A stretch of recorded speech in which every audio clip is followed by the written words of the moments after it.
नमस्कार, सुप्रभात और मंगल की मंगलमयी सुबह में एक और खास मुलाकात। मेरा नाम है प्रीति और सभी का बहुत बहुत स्वागत डीडी राजस्थान की बेहद खास प्रस्तुति अलबेलो राजस्थान में। और आज मेरे साथ हैं जी, मैं हूं विक्रम सिंह राजपुरोहित और हमेशा जैसे अलबेलो राजस्थान में मैं कहता हूं, आप सगळारो घणे मानसू घणे कोटसू घणे चावसू और घणे हेतसू स्वागत करा हाँ अलबेलो राजस्थान में, जो डीडी राजस्थान का एक खास कार्यक्रम है प्रीति। और आज जो खास होने वाला है उसके बहुत सारे कारण इसलिए है क्योंकि दूरदर्शन से जुड़े कुछ खास व्यक्तित्व हमारे साथ आते रहते हैं, लेकिन आज जो एक पर्सनैलिटी है वो दूरदर्शन के जो ये रूप है, अब मौजूदा स्वरूप है, उससे पहले का जो स्वरूप था उसको बनाने में एक लंबा सफर तय किया है। अच्छा, तो आज छे कौन भागो मोती सी मूंगो मेहमान? हाँ बिल्कुल प्रीति, आज जो हमारे मेहमान हैं उन्होंने 90 से ज़्यादा पुस्तकें लिखी, अलग अलग विषयों पर लिखी है। ब्रॉडकास्ट इंडस्ट्री से उनका बहुत गहरा नाता रहा है, अलग अलग भाषाओं पर उनकी पकड़ है, अंग्रेज़ी, पंजाबी, हिंदी, उर्दू। और इन भाषाओं के अलावा उन्होंने जो मीडिया के विद्यार्थी हैं उनके लिए समय समय पर ऐसी पुस्तकें लिखी है जिनसे ब्रॉडकास्ट इंडस्ट्री क्या है ये समझ में आए उनको, और वो दूरदर्शन के उप महानिदेशक भी रह चुके हैं। तो बहुत ही खास मेहमान, उनका हम स्वागत करते इस्तकबाल करते हैं। डॉक्टर कृष्ण कुमार रत्तू जी का बहुत बहुत स्वागत है सर आपका। नमस्कार विक्रम जी और प्रीति जी, धन्यवाद जी। शुरुआत करें प्रीति जी, तो सर दूरदर्शन के गौरवमयी 66 साल पूरे हुए हैं। एक दूरदर्शन एक नाम जहन में आता था जब आप शुरुआत आपने की थी, तब वो दौर था जब दूरदर्शन का जो स्वरूप है, आजकल तो इंटरनेट के माध्यम से सब जानते हैं, लेकिन जो मीडिया के स्टूडेंट्स थे उनको भी नहीं पता था कि ये सारी जो लाइट्स है, चमक दमक है, ये कैमरा है, MCR, PCR, ये सब एक कौतूहल का विषय हुआ करता था और बहुत ही खास लोग इसमें एंट्री ले पाते थे। तब का स्वरूप और अब का स्वरूप सर कितना बदलाव? ये विक्रम जी, ये एक ऐसी यात्रा है कि आपने मुझे उस अतीत में झांकने का और अपने आप से रूबरू होने का मौका दिया है सर। आपका धन्यवाद। और जब मैंने दूरदर्शन ज्वाइन किया था तो उन दिनों ये ब्लैक एंड वाइट होता था, हम फिल्म पे काम करते थे जी। और फिर वो लैब में प्रोसेस होती थी और फिर वो चलता था, उसका ऑडियो ट्रैक अलग होता था, वीडियो अलग चलता था, कई बार सिंक्रोनाइज नहीं होता था, जहाँ बहुत सी चीज़ें होती थी। और फिर हमने इसका ये जो आज का स्वरूप है रंगदार एशियन गेम्स के द्वारा जब शुरू हुआ दिल्ली में, तो उसमें उससे लेके लगातार मैंने 36 साल दूरदर्शन में अलग अलग कैपेसिटी में काम किया है। देश के 5-6 केंद्रों का मैं केंद्र निदेशक रहा, फिर उप निदेशक हो गया। तो ये एक लंबी यात्रा है टेलीविज़न के साथ जी। पर टेलीविज़न ने भारतीय संस्कृति, भारतीय भाषा, समाज को जिस तरह से बदला है जी। वो एक विविध विभिन्नता से भरा हुआ भारत का सांस्कृतिक परिदृश्य है और जो आपको अपने साथ साथ बदलता है जी। और दूरदर्शन की एक बड़ी भूमिका है भारतीय जनमानस में, भारतीय संस्कृति में, कि उसने इस देश के कई काल खंड को जिया जी। और लोगों के जीवन को बदला जी। आज जब आप और हम बात कर रहे हैं तो दुनिया भर में इतने चैनल हैं, हमारे देश में ही 1200 से ज़्यादा चैनल जो डाउनलोड अपलोड हो रहे हैं जी। और उनमें से भी हिंदी के जो 146 चैनल हैं उनमें से दुनिया का वाहिद एकमात्र दूरदर्शन ऐसा नेटवर्क है जो अभी भी जिसकी पहुंच 96.26 आंकी गई है। और ये वो जो पुराना डरा था TRP का या दूसरे टेलीविज़न का, उससे हटकर है, क्योंकि ये एक नेशनल पब्लिक ब्रॉडकास्टर है। हमारा जो दायित्व है वो लोकतांत्रिक शक्तियों के साथ लोक जनमानस की अभिव्यक्ति का रहा है जी। और अपने इस लंबे सफ़र में जितना मैंने दूरदर्शन में बिताया, टेलीविज़न, सच कहूँ तो टेलीविज़न के साथ साथ खुद को बदला, टेलीविज़न को जिया जी। ये सबसे बड़ी बात है कि जब आप अपने साथ आत्मसात करते हुए अपनी यादों को, और यही मंच है जिस पर आप बस इतना सा फ़र्क पड़ा है कि उम्र और तजुर्बे के साथ सीट बदल गई है। बहुत दिनों तक मैं आप वाली सीट पे रहा, यहाँ पे लोगों को इंटरव्यू करते रहे और पूरे भारतवर्ष के स्टूडियो में। सो ये एक तवील लंबी यात्रा रही है और ये बदलाव की यात्रा रही है। और आने वाले अच्छे दिनों की इंतज़ार में ये यात्रा और भी अच्छी होगी, क्योंकि टेलीविज़न एक ऐसा माध्यम है जिसका कोई बदल नहीं है। हालांकि अब OTT और दूसरा ज़माना आ गया, उस चीज़ों ने, यूट्यूब वगैरह ने इसको कमर्शियल चकाचौंध में बदला है, वो प्रभाव अलग से है, उस पर हम बात करेंगे। पर जो दूरदर्शन की भूमिका है पिछले 65 सालों में जिस तरह से बदली है, उसका कोई अमेजिंग सिचुएशन है। उसने भारतीयता को जिया है। आपको ध्यान होगा कि वो समय था जब रामायण और हम लोग जैसे और भारत एक खोज, श्याम बेनेगल जैसे उन धुरंधर फिल्मकारों के, मुझे तो आज भी याद है कि जब मैंने सत्यजीत रे की फिल्म्स ऑफ सत्यजीत रे एक मैंने सीरीज की थी किसी ज़माने में, तो अब नाम लेते आपको लगता है कि सत्यजीत रे पे काम करना और उन पे बात करना कैसा, पर हमने दूरदर्शन में वो ज़माना था कि जब किया जी। ये एक दूरदर्शन भारतीयता की धरोहर है जी। और इसको बचा के रखना चाहिए। ये भारत की पहचान भी है और ज़ुबान भी है, और ये हमारी भी पहचान है। हम यहाँ पे जो बैठे हैं इसमें दूरदर्शन का बहुत योगदान है। जिया है हमने, लोग नौकरी करते हैं, हमने जिया है इसको।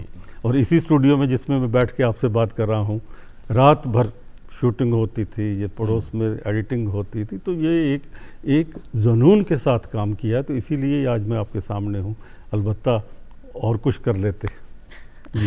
सर, दूरदर्शन की जैसे बात करें तो कल यानी कि 15 सितंबर को दूरदर्शन ने अपने 67 वर्ष पूरे किए, और इन 67 वर्षों में दूरदर्शन ने रचनात्मकता के नए आयाम कायम किए हैं, कई मानदंड स्थापित किए हैं।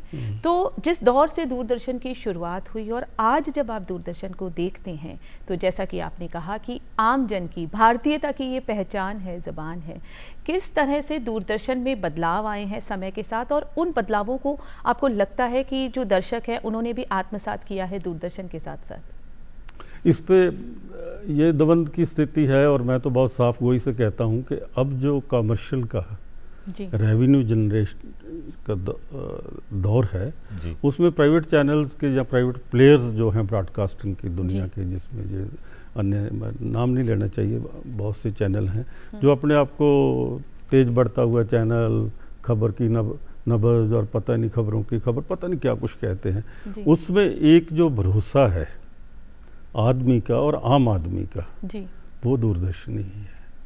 मैं अपना तजर्बा बताता हूँ। मैंने तो उड़ीसा जैसे और सुदूर केरला में जाके भी देखा है कि गाँव के आदमी में अभी भी दूरदर्शन की समाचार का भरोसा है। दूरदर्शन के कार्यक्रमों को, जो अलग अलग आंचलिक भाषाओं में हमारा प्रसारण है, उसकी अभी भी साख है।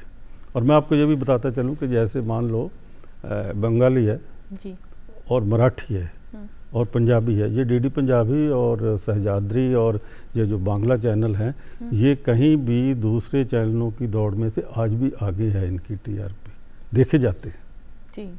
तो इसका क्या कारण है? कारण वही है कि आप जब जनमानस की और लोगों की भावनाओं की बात करोगे और उनकी, हालांकि इस बदलाव की दुनिया में दूरदर्शन ने अपना वैभव उस तरह का जिस तरह का था उसको थोड़ा खोया भी है। और इसके पीछे बहुत से कई कारण हैं, क्योंकि बदलाव की दुनिया है। जब आप चेंज करते हो, बदलाव से गुजरते हो, तो बहुत सा आत्ममंथन होता है। और आपको पता है कि ये जो सेटअप है हमारा आर्थिक, सामाजिक, राजनीतिक, तो जब बदलाव होते हैं पूरे के पूरे देश के खंड काल में, तो उसमें से ये जो प्रसारण माध्यम जिसको आप नेशनल पब्लिक ब्रॉडकास्टर कहते हो, ये पूरी दुनिया में बदलते हैं। ये जो बड़े नाम हैं आज पब्लिक ब्रॉडकास्टर, जिसको प्रसार भारती को अडॉप्ट किया गया, उनमें भी बदलाव की राजनीति चलती है और इस तरह की कभी कम होता है, कभी ज़्यादा होता है। पर डेमोक्रेटिक इस राजतंत्र में, इस लोकतंत्र में, जिसको आप वेलफेयर गवर्नमेंट कहते हो, उसमें प्रसारण की दुनिया का एकमात्र फ्री टू एयर चैनल जो है वो दूरदर्शन है, और ये भारत की पहचान रहेगा। बिल्कुल। और मैं अपने समूह देखने वालों को और इसके आगे पर्दे के और पीछे वालों को भी ये सुझाव देना चाहता हूँ कि ये गरीब की आवाज़ है, भारत के अवाम की आवाज़ है, इसको बचा के रखिए। जी बिल्कुल। आम आदमी का भरोसा है और आम आदमी की आवाज़ है, और ये भरोसे की यात्रा 67 वर्षों से अनवरत जारी है और आगे भी रहेगी। और हमें फ़ख्र है कि हम इसका हिस्सा रहे। बिल्कुल। और विश्वसनीयता की जो बात हो रही है, उसी बात को आगे लेते हुए सर हम आपसे एक बार और उस दौर में ले जाना चाहेंगे जब आपने यूपीएससी क्लियर करके जब ब्रॉडकास्ट इंडस्ट्री में आपका पहला कदम पड़ा। तो दूरदर्शन के अलग अलग सेगमेंट्स होते हैं, हर विभाग होता है, आप कौन से विभाग से सबसे पहले आपका तारुफ हुआ, कौन से विभाग से आप जुड़े, वो समय कैसा था? तब आप एकदम खाली थे, स्टूडेंट थे, एक पढ़ते हुए आए थे? नहीं, मैं आपकी बात मतलब मैं स्टूडेंट नहीं था उस वक्त। मैं बीबीसी लंदन में 1.5 साल काम करके आया था, बीबीसी रेडियो में, हिंदी सर्विस में, एशियन सर्विस में काम करके आया था जी। तो मेरे लिए ये उतना नया भी नहीं था, बट मैं चूँकि इतने बड़े पब्लिक ब्रॉडकास्टर में लंदन में काम किया था तो मेरे लिए सब चीज़ें देखी हुई थी। पर वहाँ पे रंगीन था उस वक्त भी, बीबीसी में जब आपका वक्त था वो रंगीन था। मतलब वहाँ पे हम देखते थे तो, परंतु जब यहाँ पे आए तो ब्लैक एंड वाइट था। तो हमने काम किया, ये जालंधर का दूरदर्शन जालंधर था। तो सर ब्लैक एंड व्हाइट से रंगीन का वो समय किस तरह से? वो 1982 में जब एशियन गेम में हुआ, उसका भी मैं हिस्सा था जी। अच्छा। जब उस समय टीवी पे सर एक कलर स्क्रीन लोग लगाते थे जब कलर टीवी नहीं हुआ करते थे, जैसे आपने तो खैर ब्लैक एंड व्हाइट दौर देखा है। वो एक फैशन था, और प्राइवेट कंपनियां जो टेलीविजन बेचती थी तो वो एक हल्का नीले रंग का स्क्रीन सा लगता था कि जो आंखों पे। तो हमने तो वो ज़माना देखा है कि उस वक्त ये जो टेप होते थे 4 इंच से 6 इंच तक होते थे, तो उनमें वो बड़ा टेप घूमता था। दिल्ली में रिकॉर्डिंग होती थी। मुझे आज भी याद है कि दूरदर्शन ज्वाइन करने से पहले, जब मैं स्टूडेंट था बीबीसी करने के बाद भी, उससे पहले भी, तो मैं और विनोद दुआ एक यूथ प्रोग्राम करते थे, एंकर होते थे। एक प्रोग्राम उसका होता था वीकली में, तो वो प्रोग्राम दिल्ली में रिकॉर्ड होता था और फिर अमृतसर बाई एयर आता था, फिर वहाँ से ट्रांसमीटर पे जाता था, फिर वो टेप चलता था, फिर वो टेप वापस जाते थे। तो इस तरह का ज़माना था, बहुत ही सब कुछ मैनुअल था।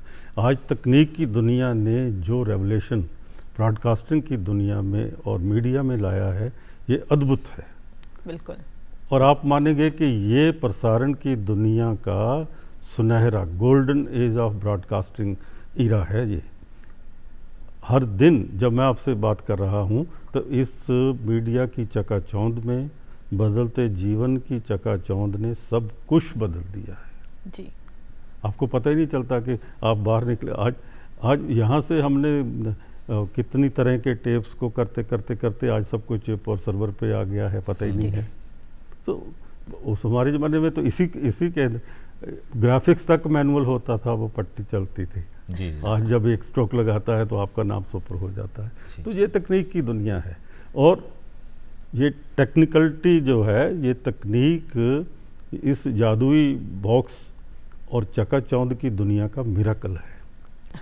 और उस मिरेकल में ये जो आपने कहा, ये जो भरोसा है जी, और जीवंतता है और आपका अपना अक्स है, ये दूरदर्शन की एक उपलब्धि है। बिल्कुल। जो दूसरे चैनल्स में नहीं है। अब तो चैनल्स, एआई चैनल्स आ गए। अब उस आभासी दुनिया में जो नई पीढ़ी, इंफॉर्मेशन की पीढ़ी है हमारी, जिसमें हम जी रहे हैं जी। उसमें भावनाओं की शून्यता पैदा हो गई है। आप एक नैरेटिव फिक्स कर सकते हो, क्रिएट कर सकते हो, और उस नैरेटिव से आप सत्ता को भी बदल सकते हो। ये मीडिया की ताकत है। और इसका उदाहरण आपने हमारे आस पड़ोस जितने इस एशियन कंट्रीज़ हैं देखा। अभी रिसेंट ZJN नेपाल की जो क्रांति है, उसके पीछे जो सोशल मीडिया का और स्पेशली ये जो नई क्रांति का और AI के साथ जोड़ के, अब उसमें बहुत सी दिक्कतें हैं। आप ये पूरी दुनिया का अब मुहावरा है, दुनिया अब इसी तरह ही चलेगी और इसी तरह ही मीडिया की सामत, परंतु उस सब में भी ज़मीन से जुड़ी हुई जो अभिव्यक्ति है वो जिंदा रहेगी। बिल्कुल। तो वो दौर था आपने जिया सर, जब अभी जो युग की बात करें तो खबरों की जो प्रोग्राम्स की ले लें, मारा मारी रहती है, एक अलग तरह का एक माहौल रहता है, न्यूज़ रूम हो या प्रोग्रामिंग रूम हो। लेकिन दूरदर्शन की अगर हम बात करें तो एक गरिमा के साथ हमें दूरदर्शन एक विश्वसनीय चीज़ देने के साथ साथ एक मर्यादा में विश्वास रखता था। वो दौर आज भी कंटिन्यू बरकरार है। तो सर एक समय था जब जैसे किसी भी स्टूडियो को देखने के लिए जो स्टूडियो है वो सबसे अंतिम पड़ाव हुआ करता था, क्योंकि बहुत दुर्लभ चीज़ें हुआ करती थी। कैमरा देखना, MCR देखना, PCR देखना आज बहुत सहज है, सुलभ है। इंटरनेट पे आप YouTube यूट्यूब पर देख सकते हैं। वो दौर था जब लोग देखने आते थे कि आपका स्टूडियो कैसा होता है, कैसे फिल्मांकन होता है वो समय। अब तो इसमें इतना इनकलाब आ गया, स्टूडियो की जरूरत ही नहीं रही। जी सर। अब तो इतनी तकनीक इतनी आगे बढ़ गई है, अब चीज़ें बदल गई है। आप दुनिया के दूसरे बड़े स्टूडियो, फॉक्स न्यूज़ का स्टूडियो देखो, सिंगापुर टेलीविज़न का देखो, तो आपको पता चलता है कि इवन हमारे भी प्राइवेट चैनल्स में कुछ में बहुत अच्छी क्रिएशन, जो क्रिएटिव है, वो चीज़ें बदल गई है। पर ये आप जो कह रहे हो ना, वो ये है कि जो गुजरी ना जो हमसे, हमने वो ज़िंदगी गुजारी है। वाह सर। तो ये जो टेलीविज़न की दुनिया है, ये तो समय का चेंज ओवर है जी। आदमी का बदलता है तो तकनीक भी बदलेगी। अब आप देखिए, अब बहुत से चैनलों में आपको जो आभासी दुनिया की आकृति है, वो मौसम का हाल बताती है, खबरें पढ़ती है। जी। अब तो यहाँ तक हो गया कि आर्टिफिशियल इंटेलिजेंस के साथ मंत्री बना दिया अल्बानिया जैसे देश में। हाँ जी। और वो भी भ्रष्टाचार, मतलब मुझे लगता है कि वो एक ऐसी चीज़ जो आप मन से आपकी नैतिकता डिसाइड होती है। तो अब तो आप चैट जीपीटी से या दूसरे किसी भी बक्से से आप अपने बारे में पूछ सकते हो कि मैं क्या, मेरे को आगे क्या करना चाहिए। तो वो झूठ है या सच है जो बताता है। परंतु मैं आपको ये कहता हूँ, जो मन की जीवंतता है, जो ब्रह्म शब्द की आवाज़ है, जो रूह का रिश्ता है, वो आभासी दुनिया से, जो स्क्रीन की दुनिया से बिल्कुल अलग है। बिल्कुल। और आभासी दुनिया की बात करिए और जब वास्तविकता की बात करें, तो मुझे लगता है कि एहसास जो होते हैं वो सबसे खास होते हैं। बिल्कुल सही। और जब शब्दों में एहसास होते हैं तो वो और भी खास हो जाते हैं। और लेखनी का जादू जो है, मुझे लग ही रहा था आप किताबों की तरफ जा रही हैं अब। हाँ, तो लेखनी का जादू, अपने शब्दों से एहसास जगाने का जादू जो है, वो सर ने बखूबी किया है। 90 से ज़्यादा पुस्तकों का आपने लेखन किया है। तो उन पर चर्चा करने से पहले सबसे पहले तो यही जानना चाहूँगी कि लेखन की जो शुरुआत है वो कैसे हुई? हाँ, और पहली पुस्तक सर? ये तो अब मेरे को उम्र के इस मुकाम पे आके लगने लगा है कि ये देवी जो भगवान की कृपा होती है जी, सरस्वती की, शायद वो रही है। पहले नहीं महसूस होता था। अच्छा। क्योंकि दौड़ भाग जो होती है वो आदमी को कहीं ना कहीं सोचने पे मजबूर करती है कि आप कहाँ से चले थे, कहाँ पहुँचना है, मंजिल वही है, रास्ता वही है, आसमान का रास्ता बदल जाएगा। क्या बात। जब आसमान का रास्ता आप तय करते हो अपने लिए, तो फिर आपको संघर्ष की यातना से निकलना पड़ेगा। और मैं बार बार कहता हूँ कि इस दुनिया में जीने की इस यात्रा में जी, प्रेम और संघर्ष कभी खत्म नहीं होगा। जिस दिन आपके अंदर से मोहब्बत का एहसास, प्रेम की काव्यधारा, प्रेम की गंगा जिस दिन खत्म हो गई, उस दिन यू आर नो मोर। बिल्कुल। आपकी अभिव्यक्ति की अभिव्यंजना जो है जिस दिन रुक जाएगी, वो उस दिन के आगे फिर शून्य है। और कई बार आपको पता है कि शून्य से भी आदमी का वजूद पैदा होता है, और यही रूह बदलती है जी।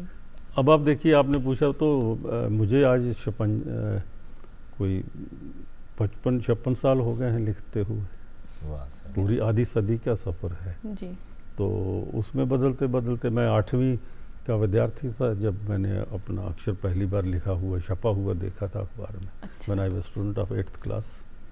तो वहाँ से जैसे चला, पंजाबी में चला, चलते चलते हिंदी में आए, हिंदी में, संस्कृत में, पंजाबी में एमए करते, पीएचडी हुई, डीलिट हुआ। तो वो पढ़ाई साथ साथ चलती रही। ये भी तो ये एक लंबे संघर्ष की कहानी है। इसकी परतों में जाओगे तो बहुत कुछ उलझ जाएंगे। अच्छा यही है कि जो बीत गया वो अतीत नहीं था, वो आपका एक हिस्सा था। और ये सब प्रारंभ है कि आपको किस मुकाम पे इत्फाकन कौन टकराएगा, और उसका भी फिक्स है टेन्योर जी। उसके बाद वो चला जाता है। इसी तरह रिश्ते नाते होते हैं और ये सब ज़िंदगी चलती है। आज अब आपके रीति रिवाज, कस्टम्स, वो दोस्त पीछे चले गए, नए दोस्त आते जाते हैं, फिर उनका टाइम ख़त्म होता है तो दूसरा आ जाता है। तो ये जो चलने का प्रोसेस है, यही तो ज़िंदगी है। बिल्कुल। तो इसी में मैं लिखता रहा, पढ़ता रहा। मेरी बहुत सी पंजाबी में जो मेरी किताबें हैं वो एक कथाकार की है जी, क्रिएटिव पर्सन की है, रेटर ऑथर की है। हिंदी में जो बहुत सी चीज़ें हैं, हालांकि उसमें भी कहानियों की किताबें हैं और कविता की किताबें भी हैं, परंतु बहुत बड़ा किताबों का एक बड़ा चंक जो है वो मीडिया ओरिएंटेशन पे है कि टेलीविज़न की प्रोडक्शन से लेके टेलीविज़न का समाज बदलाव में जो योगदान है, टेलीविज़न की जो टेक्निकल चीज़ें हैं, इवन स्टूडियो से लेके ब्रेकिंग न्यूज़ की एक मेरी बहुत ही पॉपुलर किताब है ब्रेकिंग न्यूज़। तो और देश भर की यूनिवर्सिटियों में जहाँ जहाँ मीडिया पढ़ाया जाता है वहाँ वो प्रेस्क्राइब की हुई किताबें हैं। और फिर अंग्रेजी में कुछ किताबें हैं और फिर साउथ एशिया स्टडी पे मेरा एक अपना सब्जेक्ट है, टेररिज्म एंड साउथ एशिया। तो उस पे कई किताबें हैं जो पढ़ाई जाती हैं और उसके बिना बहुत सी किताबों का, कई किताबों का उर्दू में अनुवाद भी हुआ है। तो इस तरह से ये एक लिखने पढ़ने का सिलसिला है। और देश की कई बड़ी अखबारों में मेरा हफ्ते में 5 दिन एक कॉलम चलता है, उसमें देश दुनिया की बात होती है और डेली लिखा जाता है। जी जी जी। तो वो पर्शियन, अंग्रेजी, उर्दू, बहुत सी ज़ुबानों में ट्रांसलेट होकर डेली छपता है। तो एक डेली लिखने का प्रोसेस और काम करने का, दोस्तों को मिलने का, और फिर कॉफ़ी या चाय की कप पे गपशप भी होती है। तो क्योंकि ज़िंदगी के जीने के लिए कुछ तो चाहिए ना। बिल्कुल। किताबों की दुनिया बेहतर जीने का एक नमूना है जी।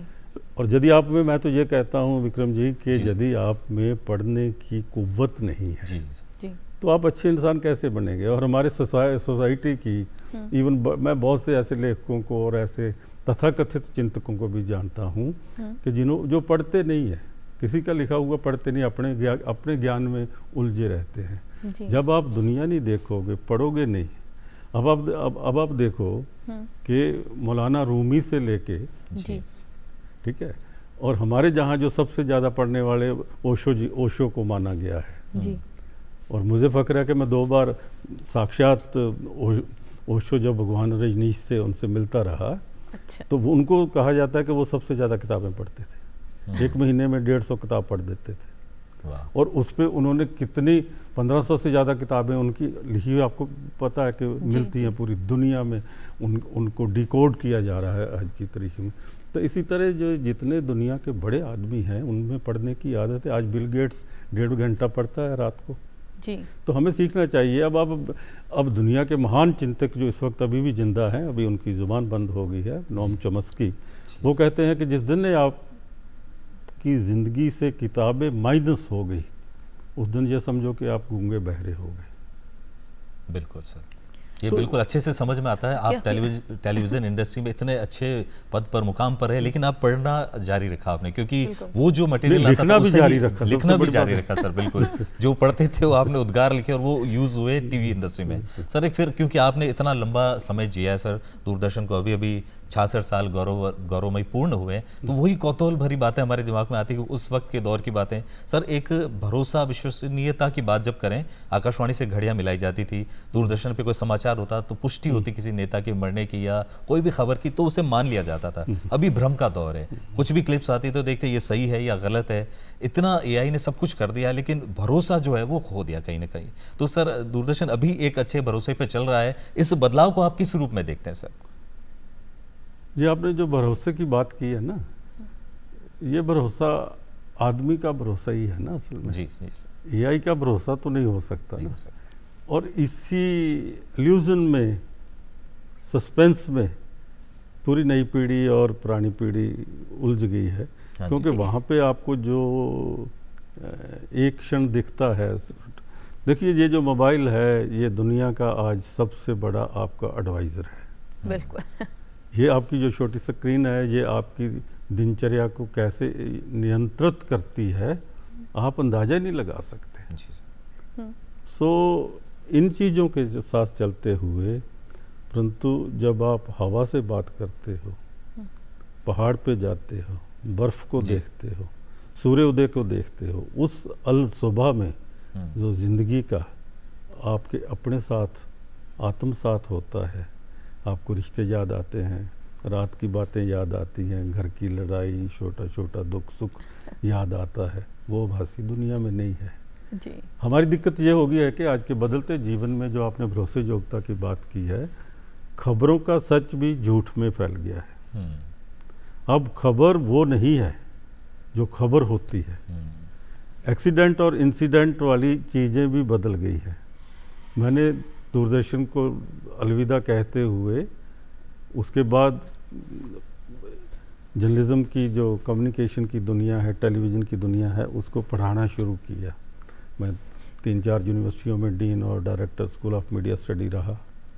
अभी भी बहुत सी चीज़ों से जुड़ा हूँ, परंतु जब मैं वहाँ पे स्टूडेंट्स को देखता हूँ तो एक बेसिक जो होता है, किताबों की दुनिया से बाहर की दुनिया देखो। प्रैक्टिकल यहाँ है, स्टूडियो में है जी, प्रैक्टिकल बाज़ार में है जी, प्रैक्टिकल मैदान में है। तो किताबों की दुनिया बेहतरी का एक नमूना है। बिल्कुल। क्योंकि हम जिस देश में रहते हैं, हाँ जी, इस देश की विरासत को प्रीति और विक्रम आप दोनों याद करोगे तो आपको लगेगा कि हिंदी की जो बात करते हैं, 1350 साल की हिंदी की विरासत जो है वो हमारी इंद्रधनुषी संस्कृति की विरासत है। जब हिंदी की आप देखते हैं तो दक्षिणी हिंदी से होते हुए जब आप अमीर खुसरो से चलते हुए कबीर और जयदेव और गीत गोविंद को पढ़ते हुए ये भगत संत काल जो भक्ति काव्य है, इसमें से गुजरते हुए हिंदी की एक यात्रा को आगे लेके चलते हो तो फिर आपको पता चलता है कि हिंदी का मुकाम, आपकी भाषा का मुकाम क्या है। और ये सारी चीज़ें की जो परिलक्षित होता है वो आपकी समाचारों में भी होता है, क्योंकि आप इसी सोसाइटी का हिस्सा हो ना जिसमें ये सब कुछ घट रहा है जी। और एक घटना आपके साथ घट रही है कि आप उस घटना को देख रहे हो जी। और ये जो भेद है खबर को खबर बनाने वाले के अंदर का सच, वो आपको इंट्रो से ही जोड़ देता है। यदि आपके इंट्रो में सच है तो वो दर्शक खबर भी देख लेगा जी, बांधे रखेगा उसको। बिल्कुल। अब आप देखिए कि ये भाषा की कितनी खूबसूरती है और हमने ये समाचारों में वो उस तरह से करना बंद कर दिए। अब देखिए, ये मान लो कोई हेरिटेज बिल्डिंग को आग लगती है, मैं आपको एक उदाहरण देता हूँ, कितनी खूबसूरत है भाषा में। तो वो कहते हैं जी कि ये एक पुरानी हेरिटेज इमारत थी, वो आग से जल गई जी। अब वो दूसरा जो करता है, भाषा को जोड़ता है, उसमें पोइटिक रस करता है, वो कहता है कि इसको नजरे आतिश कर दिया जी। हाँ जी। आतिश तो आग है ना, हाँ। कि उसको उसकी भेंट चढ़ गई वो। मतलब बात तो वही है, पर कहने का एक जो अंदाज है। आपने देखा होगा कि जब आप लाइव कवरेज करते हो जी। तो उसके साथ साथ करते हो कि जैसे मुझे याद है कि जब हम भी आंखों देखा हाल सुनाते, मान लो अभी कुंभ में थे तो कुंभ का लाखों हजारों लोग आस्था से 3:30 बजे ब्रह्म मुहूर्त में खड़े हैं। ये किस हिंदुस्तान का चेहरा है। इससे आप कमेंट्री शुरू करोगे तो लोग जुड़ जाएंगे। यदि आप सीधे कहोगे कि जहाँ 1 लाख लोग इधर से आ रहे हैं, इधर से आ रहे हैं, तो वो ये जो एक लहजा है ना, ये संजीदगी के साथ आता है। तो मैं तो अभी भी कहता हूँ कि आपका भरोसा कायम रहता है रिश्तों पर। रिश्ता शब्दों से आता है और हम उस देश में रहते हैं जिस देश में शब्द को ब्रह्म कहा गया है। शब्द को ब्रह्म भी कहा जाता है। और अगर हम बात करें हमारी हिंदी भाषा की, तो बड़ा छोटा सा उदाहरण है विक्रम की, इंग्लिश में कहते हैं आंट, लेकिन हमारे यहाँ पर हर रिश्ते का एक नाम है ना। यहाँ चाची भी है, मामी भी है, मौसी भी है, बुआ भी है। तो हिंदी एक बेहद समृद्ध भाषा है, लेकिन कहीं ना कहीं, और खासतौर पर अगर बात करें तो अभी हिंदी पखवाड़ा चल रहा है। बिल्कुल। भाषा का बहुत हास हुआ है। अब वो सोशल मीडिया का दौर है, OTT, बिंज वॉचिंग, ये सारा जो चल रहा है, पुस्तकों से एक दूरी भी इसमें कारण है। तो इस पर आप क्या कहेंगे? इस बात के जवाब में आपने मेरे को संजीदा कर दिया, क्योंकि मैं आपको बहुत पीछे लेके चलना चाहता हूँ जी। इस देश में टेलीविज़न जी, जिसमें हम संवाद कर रहे हैं जी, इस पे पहला शोध प्रबंध मैंने 1993 में लिखा था टेलीविजन की भाषा को लेकर, टेलीविजन की भाषा को जी, लेकर। टीवी की उस हिंदी वक्त भाषा सिर्फ पर। दूरदर्शन की भाषा भाषा थी। थी, जी जी। The various uses of functional Hindi in Doordarshan, जी, दैट वाज द टीवी की हिंदी भाषा भाषा के का प्रयोजन मूलक विविध प्रयोग ये हाँ जी। और उसके बाद पूरी देश के विश्वविद्यालयों में आज तक कोई काम नहीं हुआ। इस देश में प्रयोजन हिंदी के मूलक, अब तो एमए होने लगी है हिंदी प्रयोजन मूलक, वो मेरे काम के बाद ही शुरू हुई। और मेरा ही पहला लेक्चर था केंद्रीय हिंदी संस्थान में, जिसमें मैंने इस चीज़ को रेखांकित किया कि the language which is communicated by the screen is language of future, जिसको आप खिचड़ी भाषा कहते हो, हिंग्लिश कहते हो, आने वाले दिनों की यही भाषा है। और उस वक्त मेरे को बहुत लोगों ने विरोध किया था। पीटीआई और यूएनआई एजेंसीज ने कंट्री वाइड सर्वे किया कि इस तरह के, तो बहुत से लोगों ने कहा कि जो सरकारी कुर्सियों पे अफसर बैठते हैं, जब वो किताबें लिखते हैं, शोध करते हैं, तो इस तरह के निर्णय कर देते हैं। ये जो standardisation of Indian language grammatical grammar की सिचुएशन है, जिसको आप भाषा का मानकीकरण कहते हो, वो टूट जाता है। आज आप देखो कि आज ये जो नया मीडिया की भाषा है, वहाँ उसमें ग्रामर क्या है। आप अखबार का हेडलाइन, टॉप लाइन, बॉर्डर में लिखा हुआ कुछ भी पढ़ो, 2 लफ्ज़ अंग्रेजी के हैं और 4 दूसरी चीज़ों के हैं, एक आध राजस्थानी का मिल जाएगा। ये एक आंचलिकता का, विविधता का प्रयोग है और आने वाली दुनिया में यही भाषा चलेगी और इसको स्वीकार कर लेना चाहिए। ये जो नई पीढ़ी है, जो आज आप व्हाट्सएप के मैसेज पे हिंदी देखते हो, ओटीटी की भाषा में गाली गलौज की और नैरेटिव सेट करने की, अब आपको इतनी स्वतंत्रता दे दी है इस मीडियम के माध्यम से कि आप किसी के संघर्ष को भी गाली गलौज में बदल सकते हो। 140 करोड़ देश के लोगों में से 140 करोड़ ही कैमरामैन हैं और 140 करोड़ लोग ही प्रवक्ता हैं और 140 करोड़ ही लोग एंकर हैं। तो आप किसको मानोगे? सच्चाई ये है कि आप, ये कटु है लेकिन सत्य है, सत्य है और इस बात को स्वीकार कर लेना चाहिए, क्योंकि आने वाली पीढ़ी जो है वो हमसे बहुत आगे है। एक तो ये जो रूढ़ियाँ हैं ना जी, पारिवारिक रूढ़ियाँ, संस्कृति की रूढ़ियाँ, रीति रिवाजों की रूढ़ी, उससे ऊपर उठना पड़ेगा। नई पीढ़ी में बहुत संभावनाएं हैं जो शायद हम में नहीं थी। समय के साथ आप और हम विदा हो जाएंगे, अपना अपना खेल है। वो गुरु गोविंद सिंह जी ने अपनी पवित्र वाणी में लिखा है कि मैं हूँ परम पुरख को दासा, देखन आयो जगत तमाशा।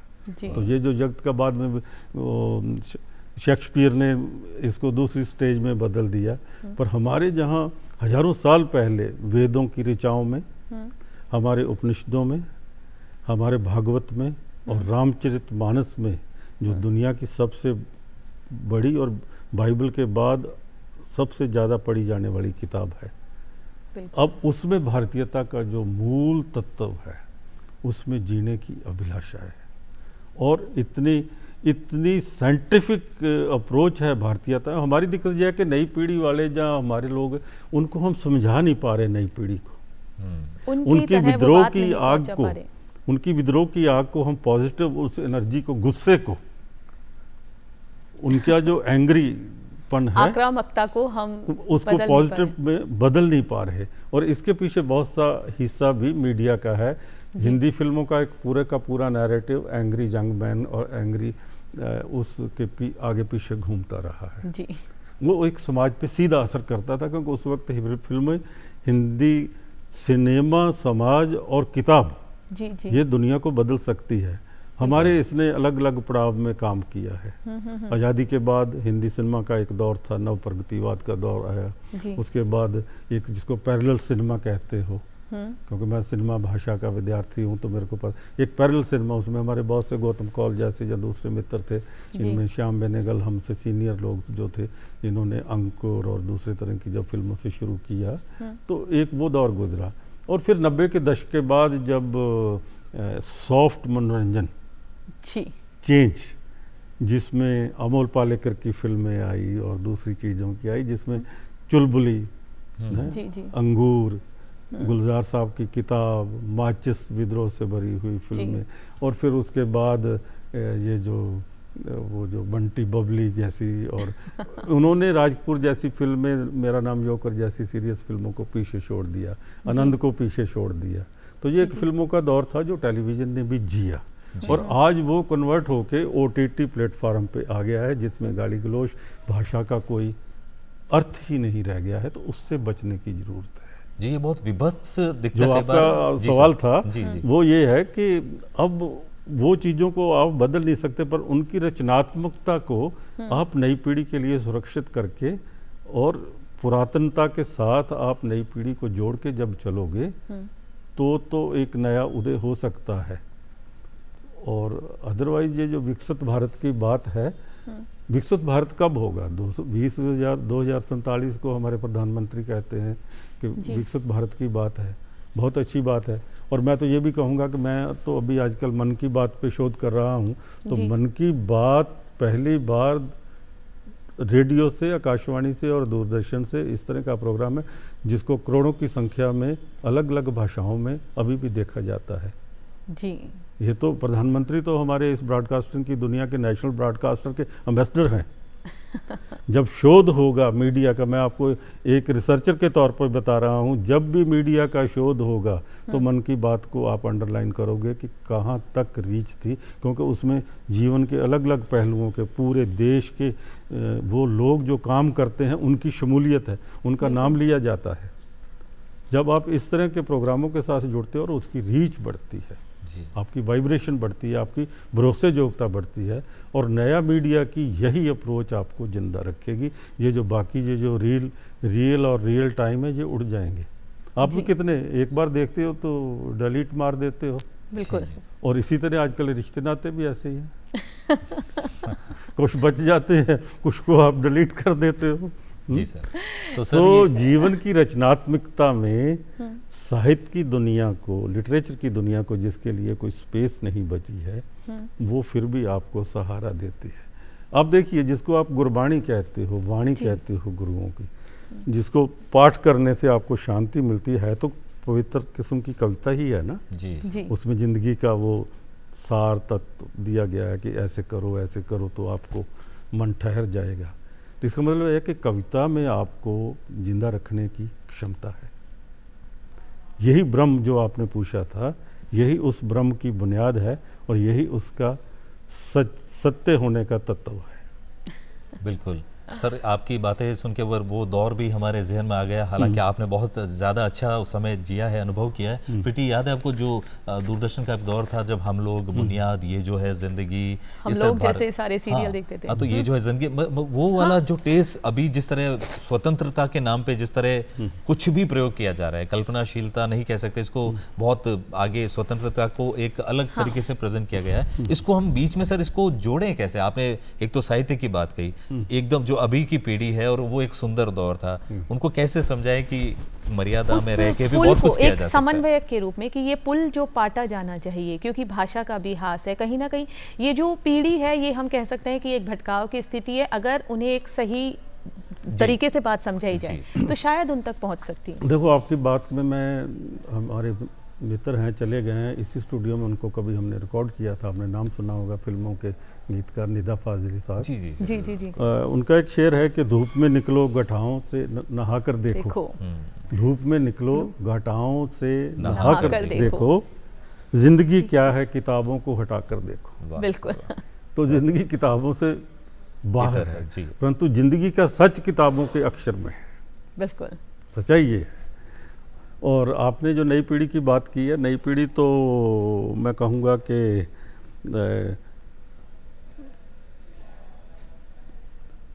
क्या कहा जाए नई पीढ़ी को, बताइए। ये जो इन्फॉर्मेशन की जिस दुनिया में हम जी रहे हैं, ये असल में इन्फॉर्मेशन की दुनिया के विस्फोट की क्रांति नहीं है, सुनामी से गुजर रहे हैं जी। ये सुनामी है।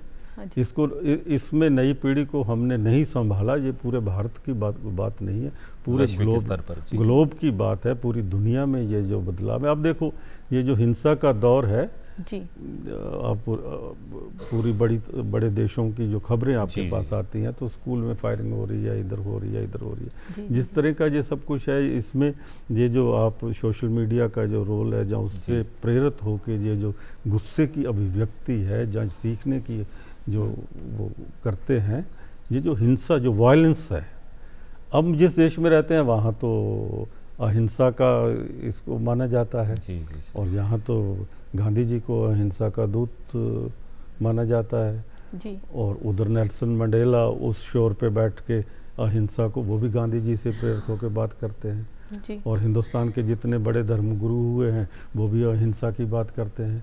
हमारे सारे धर्म किताबें जो हैं, जो पवित्र ग्रंथ हैं, वो अहिंसा की बात करते हैं, भाईचारे की बात करते हैं। तो फिर ये संघर्ष जो आपका सवाल है फिर कहाँ से आता है? सवाल ये इसलिए आता है कि तकनीक ने दुनिया को जोड़ा भी है और तकनीक ने दुनिया को तोड़ा भी है। ये जो आप परमाणु धमाके की और न्यूक्लियर वार की बात करते हो, जिसमें आज पूरा समाज और पूरी दुनिया हो रही है जी। उसमें कितने चेहरे आप दुनिया के देख रहे हो। वायलेंस है जी। जो युद्ध की स्थितियां हैं पूरे देशों में, खाड़ी देश से लेके या पूरे दूसरे देशों में, नाम नहीं लूँगा किसी का भी, इसने ये क्या है? ये मनुष्यता का नाश और एक मानवीय वो कृतियों को, जो कुदरत का, देखो जो इंसान है वो प्रकृति की और भगवान की इतनी बड़ी आकृति है कि इसका कोई जोड़ नहीं है। जी। फिर मैं आभासी दुनिया पे आता हूँ कि उसमें सिर्फ जान नहीं पाई, वो एक हिस्सा सेगमेंट भगवान के पास है जो ऊपर ऑलमाइटी है। परंतु ये जो वायलेंस है और जो नई पीढ़ी को इस नई तकनीक के द्वारा, इस मीडिया की सुनामी के द्वारा परोसी जा रही है, इसको बचाने की ज़रूरत है। यदि हमने इसके साथ आपके सोसाइटी के नॉर्म बदल रहे हैं, ड्रग है, वायलेंट होना, स्वभाव आपका बदल गया है, मनोवैज्ञानिक तौर पर आपके तरीके बदल गए हैं, जीने का लहजा बदल गया, आपकी ज़ुबान का कड़वापन जो है वो आपकी मिठास को ख़त्म कर रहा है जी। इन चीज़ों को लेट इट बी ये एक्सपेरिमेंट फॉर, इसको एक तजर्बे की तरह देखना चाहिए कि ये चीज़ें ज़िंदगी की सकारात्मक पक्ष और रचनात्मकता के लिए लगाया जाए जी। इस नई तकनीक को, तो कमाल हो जाएगा। सवाल इतना सा है कि हम इसको, इस बदलाव से, रचनात्मक बदलाव में से गुजरते हुए कैसी एक नई दुनिया बना सकते हैं जो सुरक्षित हो, सुंदर हो और जिसके रास्ते आकाश गंगा की तरह चमकते हुए सितारों तक जा सके। उस लम्हे की ज़रूरत है। उसको करते ही आपकी आंखों की चमक बढ़ जाएगी और नई पीढ़ी एक नए सोपान की तरफ चल सकती है। हिम्मत है, पर हमारे यहाँ दिक्कत ये है कि हमारे जो सिस्टम है अब भी उस तरह का जागरूक नहीं हुआ। हम तो अभी भी अपना कूड़ा करकट दूसरे के घर के आगे फेंक देते हैं और फिर बड़े खुश हो जाते हैं। ये जो दोहरापन है जीने का, इसने हमारे जो सोसाइटी को नुकसान पहुंचाया है, इसकी ओर सोचना चाहिए। और आत्म विश्लेषण अपनी पर्सनैलिटी का, अपने घर का, अपने समाज का जितनी देर नहीं बदलेगा उतनी देर तक ये जो टेक्निक है ये आपको वायलेंट रखेगी। सकारात्मक पक्ष पर जाने, ये घर से शुरू हो सकती है। बिल्कुल, शुरुआत अच्छी कोई भी शुरुआत हो वो घर से ही होती है। बिल्कुल सर। और सर का जो दूसरा घर रहा है वो दूरदर्शन रहा है कई वर्षों तक। जी। और दूरदर्शन के लिए आपने कई बेहद लोकप्रिय कार्यक्रम भी बनाए, जैसे कि एक संवाद दिल से, अफसाना, इतिहास के पन्ने। तो इन कार्यक्रमों के पीछे जो रूपरेखा थी वो किस तरह से, मतलब आपने डिज़ाइन करी? क्या आपके दिमाग में था कि हाँ इस तरह का कोई कार्यक्रम होना चाहिए? बहुत पहले जब मैंने ये अफसाना शुरू किया था, ये जालंधर दूरदर्शन से शुरू किया था जी। और जिसके पैटर्न पे बाद में एक कहानी दूरदर्शन के राष्ट्रीय नेटवर्क पे शुरू हुआ। वो सबसे पहले मैंने शुरू किया था और मोहन हरकेश और हिंदुस्तान के बेहतरीन कथाकारों की कहानियाँ जो उस वक्त कहते थे और उस वक्त की चर्चित कहानियाँ, जैसे रमेश बख्शी की एक कहानी थी एक चेहरा माओ का, कमलेश्वर जी की कहानी मेरे को आज भी याद है, मानसरोवर के हंस जी। और उसका पहला डायलॉग भी याद है कि खतों में लिखने के लिए अब कुछ नहीं रह गया। तो आप अंदाज़ा लगा सकते हो कि अब मोहन हरकेश की कहानी परमात्मा का कुत्ता, उसको फिल्माना इतना मुश्किल था उस वक्त जालंधर जैसे स्टेशन के लिए कि उसमें एक डायलॉग था कि ये आज़ादी आपको महात्मा गांधी ने इसलिए दी, महात्मा नहीं था, गांधी ने इसलिए दी कि तुम इसके साथ, वो मैं अभी बोल नहीं सकता पर वो शब्दों में है।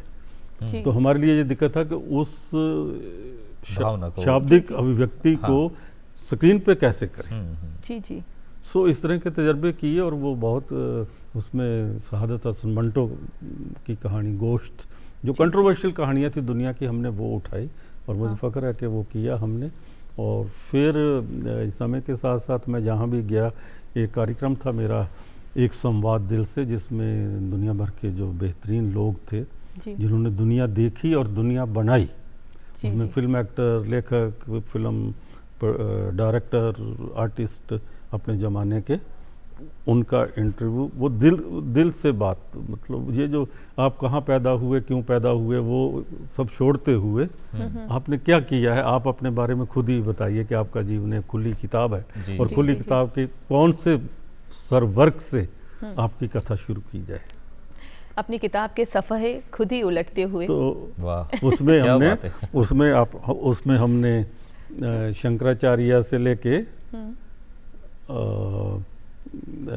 ये वाला दलीप कुमार से लेके और क्या नहीं किया, धर्मेंद्र तक के ऐसे काम किए।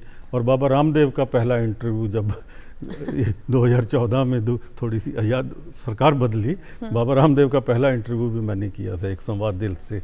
अच्छा। तो इस तरह के जो लीजेंडरी, खुशवंत सिंह जी का इंटरव्यू, और जिसमें उन्होंने जो खबर बाद में दुनिया भर के हेडलाइन बनी, उस और इसी केंद्र की वो प्रोडक्शन थी खुशवंत सिंह जी का राजस्थान यूनिवर्सिटी में किया हुआ इंटरव्यू, जिसमें उन्होंने कहा था, मैंने ब्लू स्टार ऑपरेशन के बारे में एक सवाल पूछा था उनसे, तो उन्होंने एक यादगारी उत्तर दिया था जो बाद में दुनिया भर में हेडलाइन बना कि पंजाब के लोग, सिख लोग ये तो भूल जाएंगे कि दरबार साहब पे किसी ने हमला किया था, ये नहीं भूल सकते।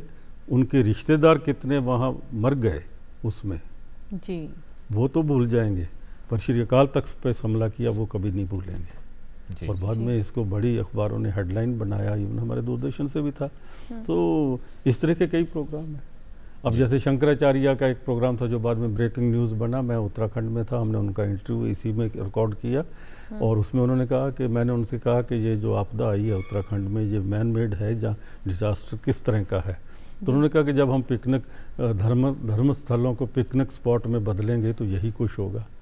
तो जब वो प्राइवेट चैनल एजेंसी ने रिलीज़ कर दिया तो वो एक बड़ी ब्रेकिंग न्यूज़ की, शंकराचार्य ने कहा कि पिकनिक स्पॉट बना दिया इसलिए आपदा है। हमने तो सहज रूप से उस इंटरव्यू को चला दिया, हमारे नेशनल न्यूज़ में भी वो चला जी। सो मेरी ज़िंदगी में दूरदर्शन के बहुत से ऐसे पल हैं और ऐसे हैं जो बाद में एक ऐतिहासिक हैं, जैसे बंसी कौल का इंटरव्यू फिल्मकार का था और इस तरह की चीज़ें, और जिन्होंने एक्सपेरिमेंट किए हैं उस तरह, जैसे हाफिज़ जालंधरी का एक इंटरव्यू था, और बहुत लोगों का ऐसी चीज़ें हैं जो दूरदर्शन आर्काइव में भी जी सर पढ़ी है। सर साहित्य की बात करें, जैसे आपने बुक्स बहुत सारी लिखी है, तब से लेकर अब तक कुछ मीडिया सिलेबस में भी शामिल हुई है, और वो दौर था जब ओबी वैन कहीं जाती थी वो भी खबर बन जाती है, और आजकल मोबाइल से भी लाइव किया जा सकता है। इतना बड़ा दौर बदलता, तो मोबाइल का ही ज़माना जी मोबाइल का ज़माना है। तो अब बदलते दौर को लेकर, इतने लंबे चौड़े अनुभव को लेकर फिर कोई पुस्तक की तैयारी है या कोई?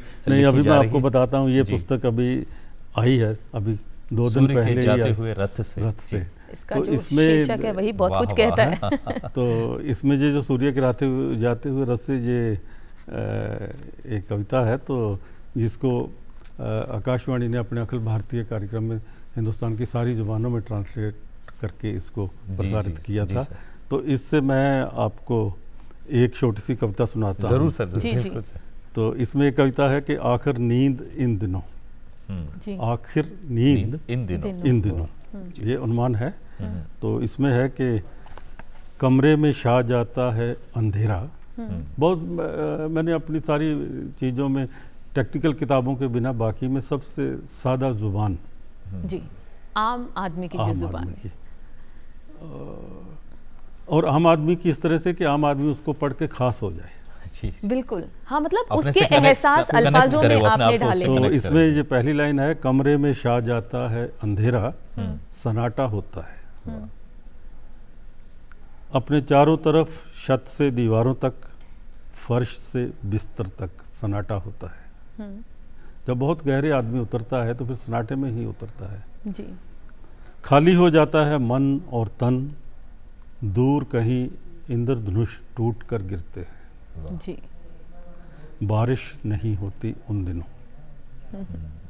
बहुत ये आदमी के, उस व्यक्ति की जब वो टूट जाता है, सन्नाटे में होता है, खाली हो जाता है मन और तन, दूर कहीं इंद्रधनुष टूट कर गिरते हैं, बारिश नहीं होती उन दिनों। इस मौसम में मन खाली होता है, सिर्फ जलजले होते हैं इन दिनों। वाह, क्या बात। और उसके आगे है, इस मौसम में तुम बहुत अकेले होते हो, तुम और तुम्हारा भीतर, हादसों की यह परंपरा भी टूटेगी आखिर, धीरे धीरे अंधकार से दोस्ती होती है उस सन्नाटे में, और अपने आप होने लगता है खाली खाली, धीरे धीरे टूटता है रिश्तों का भरम उन दिनों।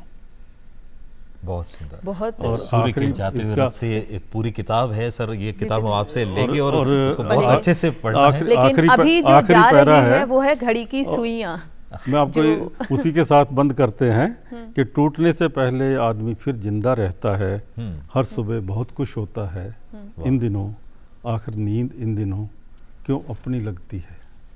टूटने से पहले आदमी एक बार जिंदा रहता है, क्या बात है, बहुत ही तो भावपूर्ण ये पंक्तियां नई जी। किताब है जो जी। आपने, ये 91 91 90 पूरी हो गई। अरे वाह ये सर। 91 किताब है। जी सर। अभी इसका वो करेंगे जी सर, तो हम बुलाएंगे ये आप। कामना बहुत करते हैं सारी शतक की तरफ बढ़े बातें, आप। हाँ, आपने कही है, लेकिन एक मैसेज जाने से पहले क्या कहना चाहेंगे आप हमारे दर्शकों से? आपने मैसेज तो कुछ नहीं, मैं एक सलाह जरूर देनी चाहता हूँ जी कि ये दुनिया बहुत सुंदर है, जी और आने वाले कल के बच्चों के लिए, नई दुनिया के लिए, भविष्य के लिए आपका कल सुंदर हो, भविष्य शानदार हो, और आज के दिन से भी अच्छा हो। मुझे पाब्लो नेरूदा की एक कविता की एक लाइन याद आती है।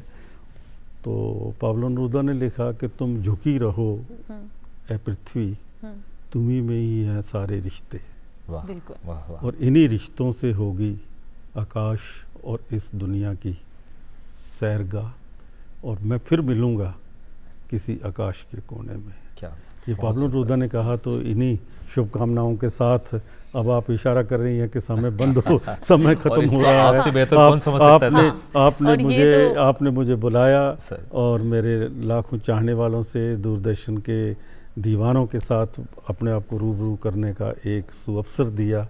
आपका भी बहुत बहुत धन्यवाद, और जयपुर दूरदर्शन के पुराने मित्रों का और नई पीढ़ी के उन मित्रों का जिनके माध्यम से दूरदर्शन का ये भविष्य आने वाले नस्ल के लिए जिंदा है। आप सबका बहुत बहुत शुक्रिया। इन्हीं यादों में फिर मिलेंगे नए दुनिया के तजर्बों के साथ। ज़िंदगी जिंदाबाद। नमस्कार सर, बहुत सुंदर। और अब इसी के साथ लेते हैं आपसे इजाज़त। मैं प्रीति हई और मैं विक्रम सिंह राजपुरोहित, और बाकी सर ने बहुत अच्छे से अलविदा कह दिया है, तो उनको शामिल करते हुए अगले एपिसोड में फिर एक खास मेहमान के साथ होगी मिलेंगे। एक तब तक खास मुलाकात। तब तक के लिए नमस्कार।